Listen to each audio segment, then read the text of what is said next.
सकते हैं, आप लोग को नहीं दिखाई है, आप लोग देख सकते हैं, रात को बैठे हुए हैं, आप लोग देख सकते हैं। रथ यात्रा करने का सर उद्देश्य क्या है सर?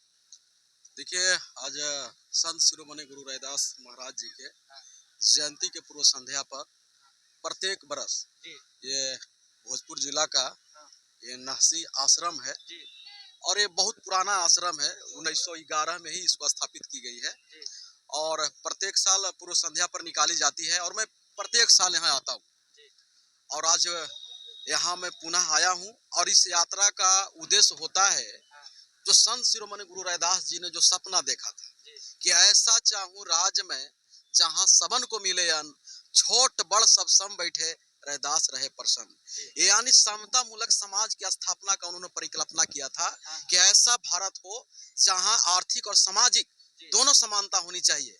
और बाबा साहब ने जब संविधान को लिखा तो संविधान का जो आधार है वो समता मूलक ही है और संविधान का लक्ष्य भी है जो समता मूलक ही है। और बाबा साहब ने खास करके एक भाषण स्पीच में भी उन्होंने कहा था कि संविधान तो लिख दिया लेकिन 100 साल के अंदर अगर भारत में आर्थिक और सामाजिक समानता अगर नहीं आई तो संविधान के खिलाफ विद्रोह हो जाएगा। तो मैं सामाजिक समानता और आर्थिक समानता को संदेश देने के लिए प्रत्येक साल यहाँ यात्रा निकाली जाती है और मैं उसमें शामिल होता हूँ। तो आज के रथ यात्रा में कहाँ से लोग जुट रहे हैं? ये पूरे भोजपुर जिला के लोग हैं, पूरे भोजपुर जिला के लोग हैं और विभिन्न दलों के लोग रहते हैं, किसी एक दल का लोग नहीं रहते, सभी दल का लोग रहते हैं। कब से स्टार्ट है रथ यात्रा?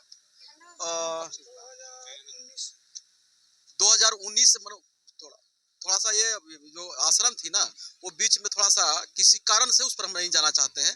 19 से पुनः शुरुआत की। सर ये पहले जो ये आश्रम है ये पहले हॉस्पिटल के नाम से जाना जाता था। हॉस्पिटल भी चलता हाँ, वो सोसाइटी चलती थी, पहले सोसाइटी चलती थी। बाबा साहब पूरा विशेष बतावेंगे। सर जिस तरह से जो आज रविदास आश्रम है, सत गुरु संत रविदास जी का जो यहाँ पे आश्रम बनाया गया है और इसमें पहले जो आश्रम है वो पहले हॉस्पिटल के नाम से जाना जाता है। देखिए, पहले हॉस्पिटल और स्कूल जी जी दोनों चलता था। इसी में जो साधु जी अपने स्तर से चलाते थे। जब ये स्कूल में केवल हरिजन के ही बच्चा पढ़ते थे। हॉस्पिटल भी था तो उसमें मान लें कि हर तरह के लोग आते थे, हर जाति का। बाकी स्कूल में केवल हरिजन ही का बच्चा पढ़ता था। बहुत माने इसलिए उस समय बहुत छुआछूत की भेदभाव था। इसलिए इसमें माने 7, 8, 10 किलोमीटर के लोग पैदल आकर अपने बच्चों को लेकर यहाँ पढ़ाते थे। यही साधु जी का उद्देश्य था। इसलिए साधु जी के ही जमीन में स्कूल भी खुला है, बगल में हॉस्पिटल भी खुला था। बाकी हॉस्पिटल यहाँ से उठकर आरा में चला गया। तो अभी आगे का क्या प्रतिक्रिया है? आगे का प्रक्रिया है कि यहाँ हॉस्पिटल भी बनेगा और स्कूल तो बन ही गया है। यहाँ बहुत सारी योजनाएं हैं जो आगे चल के ITI तक यहाँ पर बनेगा। किसके सहयोग से बनेगा? जनता के सहयोग से बनेगा और सरकार का कोई हाथ नहीं है। सरकार का कोई हक नहीं है इसमें।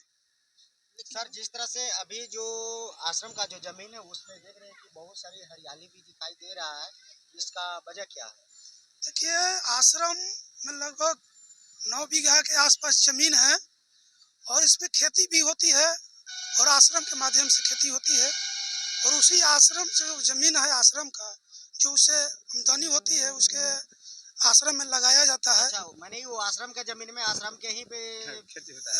मैंने सुविधाएं के लिए ये चीज किया जाता है।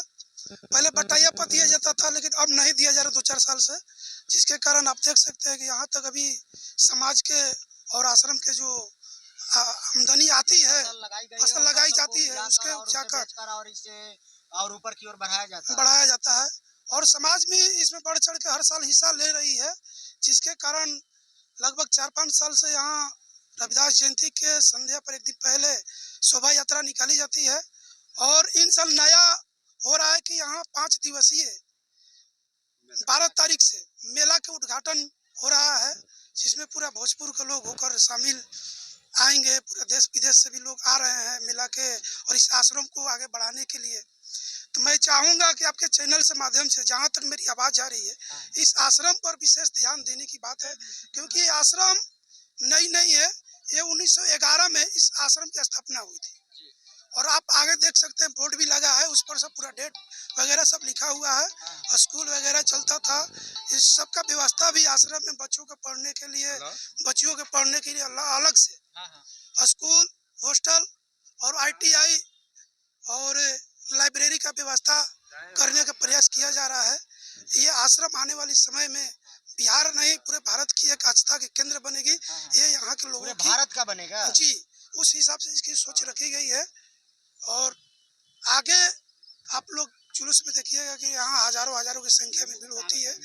और इन्हीं बातों के साथ मैं समता मूलक ये आश्रम का स्थापना 1911 ग्राम नहसी, थाना गढ़हनी, जिला भोजपुर, आरा बिहार। और 79 ग्राम में ही आश्रम है।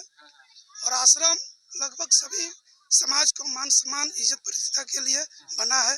और सर यहाँ अभी तक रविदास मूर्ति नहीं रोकी। नहीं, ये देखिए 1911 में जो आश्रम का जो नींव रखी गई, उस वक्त भारत में शूद्रों को पढ़ने का अधिकार नहीं था, लेकिन पढ़ने की क्रांति चल रही थी। तमाम हमारे जो महापुरुष मिलेंगे उस वक्त बड़ा तकलीफ से पढ़ रहे थे। जैसे बाबा साहब को भी हम लोग पढ़ते हैं कि स्कूल से बाहर बैठा दिया जाता था।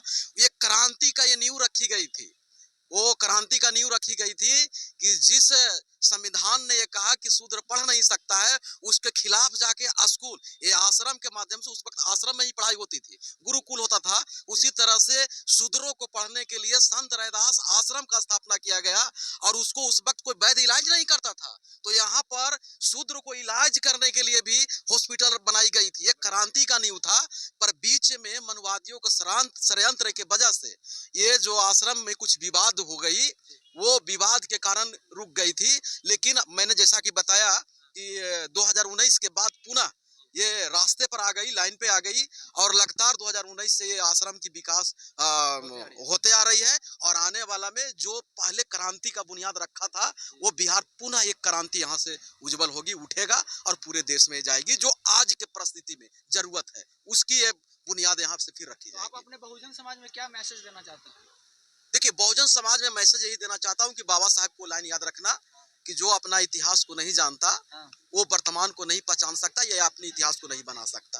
तो इतिहास को सुरक्षित रखो और इससे प्रेरणा लेके आने वाली जो समस्या है, जो मनुवादी षड्यंत्र है, उसके खिलाफ इसी तरह के क्रांतिकारी काम करो।